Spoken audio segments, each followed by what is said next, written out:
Okay, so here you go again. You got to be careful if you were foolish like me and you took the whole covering off. You got to be careful when you pour in so you don't splash, make a mess all over the place.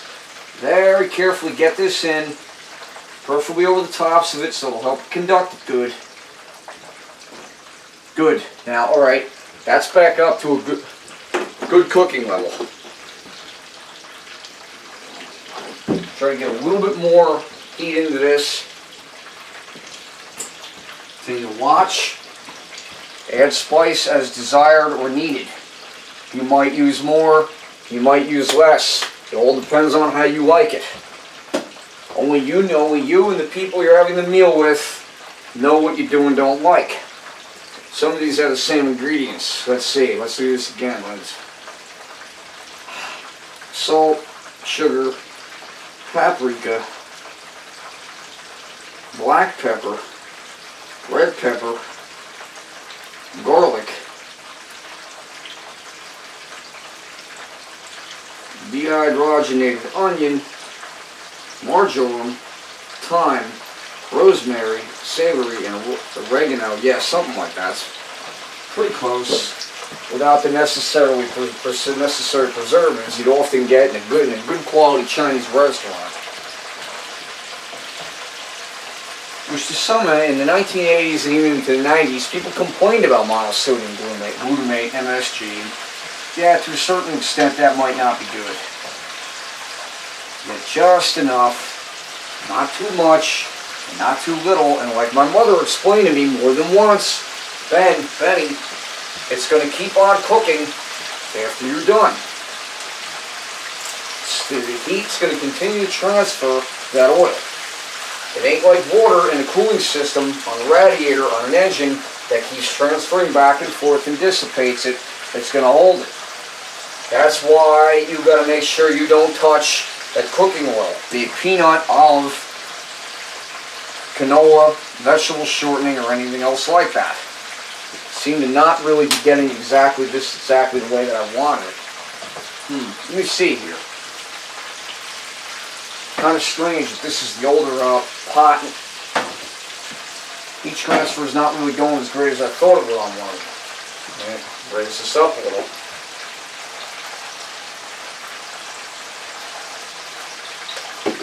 Keep carefully alternating it, shifting it as much as you feel you need to.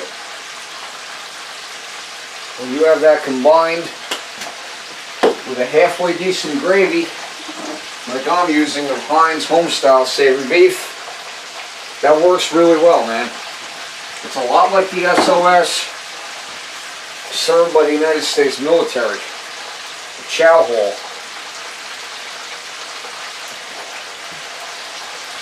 Keep turning it, keep alternating it. Make sure you're not in any one position for too long a period of time. Start rolling it back down. When it pops and it hisses, bits and pieces of that can come out at you. It can burn you. Be careful with it. Do 37 minutes. Almost got 40 minutes. Alright? Alternate that there. Take this camera, move up my half-ass video skills. Got that. These are good. The other side will be just like them. That's okay. Fairly certain that I got it just right. Kind of like the stories told about that guy from greater Los Angeles that moved to, I think it's Georgia, that calls his food truck the Blaxican. When he prepares collards, collard greens, gumbo, okra, it's got to be exactly a certain way or else it sucks and it's horrible. Same thing. And he said he'll take that whole sterile stainless steel vat or pot and he'll throw it out if it's bad. Well, people, I would imagine most people watching this video, like myself, can't afford to do all that. So, now I got this side good. Got this side, going a little bit too far with this. Want to shut this off. When you know you think you got that cooked, like I said, it's going to keep on going it till it burns it. screws it up. And I'll completely take that off of there. Taking these pieces that have got a lot into them, take them out of it. This on here. It'll bake the splices in if you alternate it right. This is a little bit too far. That's just right. This on here. I'll keep going with this a little more. Good. Good. How are we on time? 38 minutes, almost 40. Okay. This is good. We got going on here. This is okay. Turn this again. Don't really truly need, even though I think I'm kind of going down on that to put more oil into it. Any kind of cooking oil you have to buy is going to be expensive, especially if you're doing what I'm doing and you're carefully disposing of it. Okay, here's another important tip. Don't take your cooking oil and stick it right into your sink. It'll be very hard to do. You might not be allowed to do that because of environmental concerns. It is lousy. It's S-word, expletive, bad thing to do. Don't do that. Keep alternating this. Keep going around and around and around. Don't turn your back on it. If you got to brush your teeth, you got a phone call coming, you got something going on, it can wait. Don't turn around and look away. You could possibly take oil from one and put it into another pot like I'm doing here. I would not, it just kind of sucks when you keep using the same oil to go through your whole patch of what for me is about 10 pounds of chicken. That out of there, lower this all the way down to the bottom. Here. Like this. Maybe turn this back on. Going for a while so it'll light up again, but that's just me and the crap baloney I have to deal with my grill. Be careful on that language. I want this to be for everybody. Young as well as old, even if they're under the age of 18, so if I'm using profanity or I'm acting like a jerk, you know what? People are not going to watch it, no matter how good the content may or may not be. Okay, I think I got these good. You want your dish to be near your pan when you take it out, so it doesn't make as much of a mess. You don't have an accident and accidentally burn yourself, or worse. For in here, most people on holiday cooking, they kind of stack them on top of each other. They put paper towels around them. This is what I do. I think I got this good. I could take this, transfer this over to this pan, got in there a little bit. Take these other 3 cutlets out of here. These and put them in a dish. There we go. These 3 here.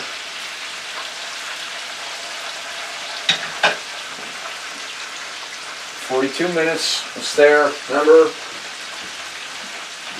if you're Jewish like I am, a lot of what it is doing here, according to kosher certification and Jewish dietary guidelines, a lot of this is wrong.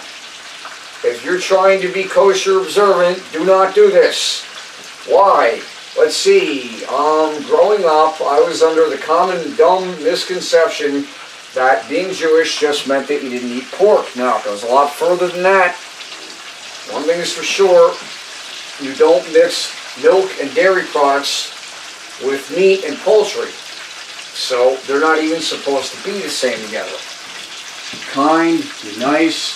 You ask people to do that, they will tell you that it is discretionary among different families, dynasties, mishpacha, of how long that ratio of time is between consuming milk and dairy and meat. And other people also told me that that's typically somewhere around 4 hours apart.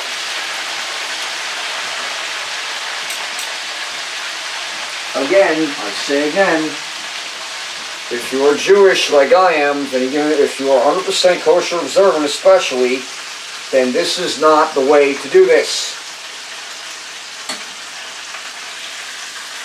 Well, that's what I'm part of, and I aspire to be. Do the best I can within reason to maintain such traditions and guidelines. I believe I got this. I believe I got this down. About 43 minutes, alright, almost time. Ultimately, you know, see, okay, again, impromptu, still figuring out things as I'm going along, as it's been quite a while. Take the thickest piece of your meat and cut it into it at the largest diameter. You do it that. Make sure you've got things cleaned off. Make sure you got them sterile. And look inside of there, and you will know whether or not it transferred properly. You'll know whether or not it did it. And then you'll know that you don't have it burnt on the outside, and you don't have it, God forbid, worse yet, raw on the inside. Baruch Hashem, definitely don't do that. So, let's see here. Get that camera and show something. See what I did. And you take a look. You see down there, that's a little bit pink on the inside. I screwed up a little. Okay. Now, uh-oh. What are we uh-ohing about? That's not supposed to be like that. There should not be any pink on the inside of that meat. But it's not off by a lot. Get it. Turn it back on. Get it all. Again, transfer some of your oil. Get them back in. You put the meat back in, you keep on going. Almost got it, but it's slightly not the way it's supposed to be. Want to get it back in there. Turn it back up. You want to get just enough to be able to brown it and prepare the surfaces. Just enough to be able to brown and prepare the surfaces of the meat and still maintain heat transfer. If you're not careful with it, and you don't go easy with this, what can happen is you could brown the outsides real quick and get that good and have it completely raw, crappy, not taste good, and unhealthy, and maybe even dangerous on the inside. Again, keep turning them around, keep going with it. Do what you gotta do, you'll know you have good food. Add that to the fact that if you're cooking all this food in advance, like I do for this thing I call Akhplar, then part of that will sit raw in your refrigerator over a period of time, making that even more unsafe. Take a look at this. Got it. Got it, it's good. That back here. Shut that off. All depends upon how you like it. Kind of like when you're cooking either a Papa John's or a Red Baron pizza. You know, kind of off topic, the guy on the pizza box looks more like Mike Schmidt than Baron Menford Fire Von Richthofen, Red Baron. And maybe the Von Richthofen family might have told him that they weren't allowed to do it. You know, I get that. Now when you get all these cooked, make sure that you got them cool enough to where if you're doing multiple batches of this at the same time, you don't want to put this in here super hot behind you. That way you ain't got to worry about that. And what you do is you take them, you get them inside a freezer bag. That stupid crap, the thing that you pull that also comes with Ziploc. My personal so-called expert opinion, I don't like that. That don't work that great. Get this in here. Probably get a good amount of it. You could individually take that and put all the other contents in the food, but then it'll be crappy. It won't be anywhere as near as good. Or you get in here and you could use it into your separate food plates as storage. Get all this in like this. There you go. I got those there, these here. Carefully put that on. Get this back, and try to eliminate as much air as you can. It doesn't have to be airtight. Take that, get that into your refrigerator. Quickly. That'll last you some considerable amount of time. That is until you decide to take that out of there and you have a heat source and you have that on it and you have your gravy. Then it's going to reduce the life of it to a certain extent. By eating, not only would it be a pain in the butt to keep on eating the food directly out of the bag and kind of yucky, you also waste a lot of bags. So, get this in here as such. You keep on repeating the process of everything that I just did. Until you know you got your whole 10 pounds. Put that in there. Put the remainder of the others inside of this bag here. Okay. Get that going like that. That's refrigerated. Alright, now, as I cook the mashed potatoes, there's a problem with that sink. It's limited in how I could use it because there's a leak on it. So, to some extent, I was able to fix it with JB Weld. It really does suck because you gotta wait normally rationally about 15 hours before the safe use of when everything is sealed off. So if you're doing it out of another sink in your house, Stott, Special Tools and Definitive Techniques, you can get a Torx driver. These particular ones is at T20 size, T20 Torx. You can get into the back of these after you take it out very carefully in reverse at a crawl, get them outside of it. That way if you do that, you could successfully fit it under. So I put this on an angle, but there's still leaks with it, so I got to work on that. And that's actually 50 minutes, so that concludes this video. Thank you. God bless. Good cooking. Hopefully whoever sees this can use this information. You go to a culinary art program, you go to a chef school, you go to, let's say, Sit-Tone Institute or Lincoln Tech, or you manage to get into a big name deal like a hotel, an HRI, Hotel Institute Restaurant Management, like things sponsored by Whole Foods or Middlesex County College in Edison, New Jersey, or Alfred State College, or SUNY Alfred State University in New York, in Alfred, and you will have to pay a lot of money for that.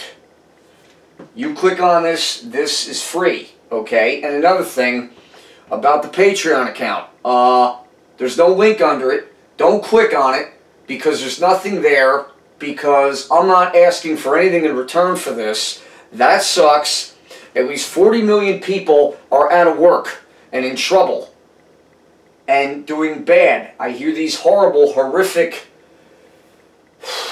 Twilight Zone, the movie, Nancy Cartwright, cartoonish-style nightmares of people in Harris County and Houston and places like that being dragged out of their homes because they can't afford it.